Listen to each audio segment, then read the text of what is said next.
All right guys, here it is, another Real Estate Saturdays. If you don't know, every real estate we come check out property. We either check on existing properties, move renovations along, check out new acquisitions, or just even answer questions, whatever. But on Saturdays, I love to think about this business. I don't know why, it's just kind of been tradition at this point. So today, my partner Axel is reframing an entire roof to one of our properties so we can push the renovation forward and hopefully get that shit done, because we've been on this for a while. And it's all fun and games until you're bleeding cash. So we need to get this property to generate cash. Let's go take a look at what they have going on.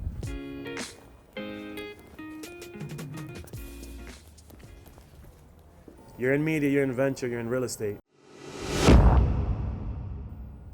And I've dealt with the headaches of all three of those businesses. dealt with the headaches of all three, and you still feel like real estate is... I love real estate. I've been through about some of the hardest shit that you can go through in real estate for being at this size, and I still love it. So, like, I want to be in this for a long time, a very long time.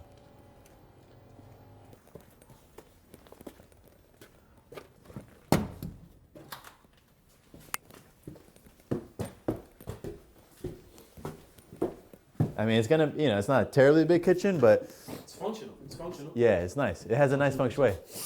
And I like this because usually apartments this size don't have this kind of view into the living space. That's right. So the mom can be cooking here, look over and see her children play. You know, it's funny you say very, that. very I useful.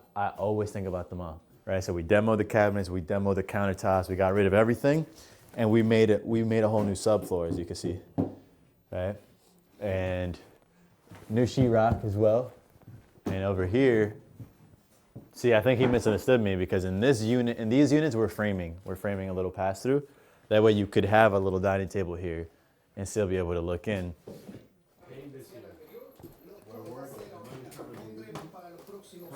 The interesting thing about, like, when you own and you have a GC on the job, and then the GCs have subcontractors, You don't really know who... you don't really know, but you kind of just have a trust that things are moving like how they need to be moving.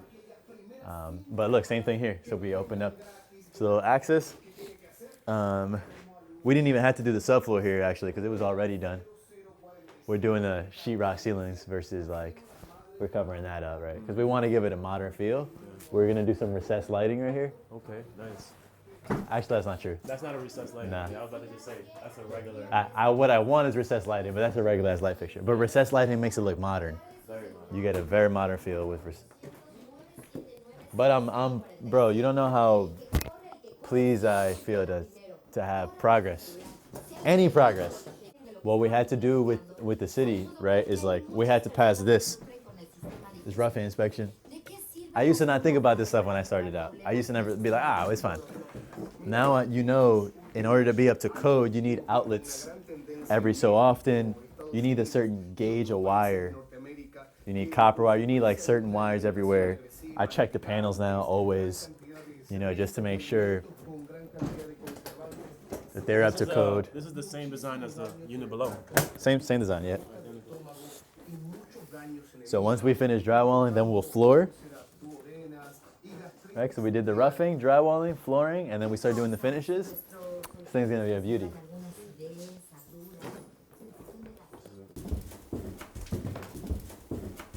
Yeah, and just like, we're gonna have to rip these out. So if you look, this is not finished floor. This is not where tenants would stay. So what we did is we ripped out the whole flooring, because we're repairing underneath here. You can hear them. So we're gonna have to rip actually all this plywood out and then repair the floor shafts underneath. Like, this is structural stuff.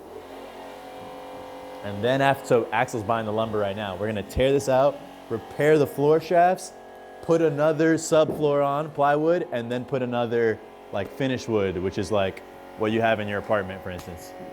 If that makes sense. This is underneath that apartment we were just at. This is the, like, so we got to redo these joists. Yeah, that's the side I was talking about. These are also all... Right, so this is a brand new issue that we didn't know, because all this shit's pretty much, like, decimated. Look at this shit. Damn, bro. How can you possibly get to the point where you know everything about this business? There's so much shit to know. There's so many curveballs. You grew up doing it, man. Yeah. It's crazy. You So know, but tell he me knows- what has to be done. So, pretty much we gotta cut those old floor joists at where it meets the floor. Uh-huh. Take that whole thing out, Yep. and then somehow slide a floor joist in that way Yep. to give you enough room to slide it back and catch Gotcha. the plate. 'Cause It Gotcha. has to be on that plate at least 1.5 inches for bearing. Or else Gotcha. it won't. Gotcha. You'll pass inspection. Got it. And what exactly is the challenge in that? Getting the room to slide it that way And then slide it back. and slide it back with the top of it being glued so you don't have a squeaky floor on top. I got you. So it's a pretty tricky job. Are we ripping out the subfloor from the top? No, you don't have to. Okay, cool. It had pergo flooring on it. Yep. Axel ripped that up this morning. Yep, saw that. So we can use that. We could back nail right off of that. Okay, cool. Awesome. Pretty easy. Okay, so then are we replacing each of these floor joists? I got to see what he wants to do because these are solid. You know, these 4 are solid Okay. to here. This one's obviously bad. I would do. Oh, that's from termites, here- huh? That might be carpenter ants or termites. Yeah, one of the two. I would do from here over. Right.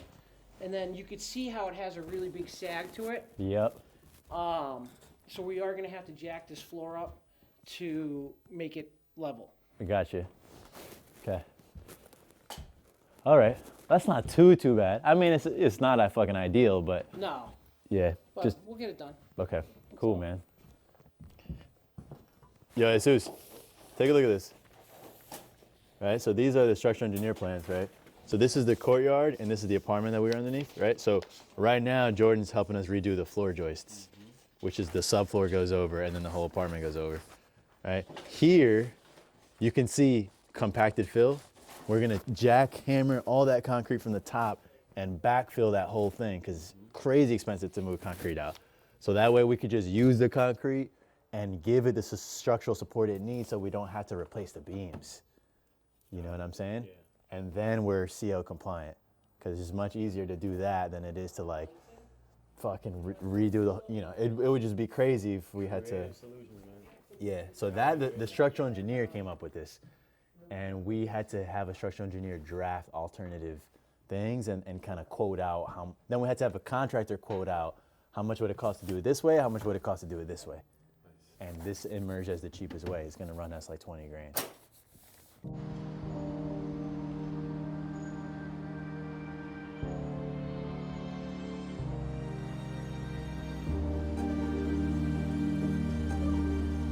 Yeah, you know what I've been thinking lately is like every business is a pain in the ass. And you kind of have to like find which business's pains you're like comfortable dealing with.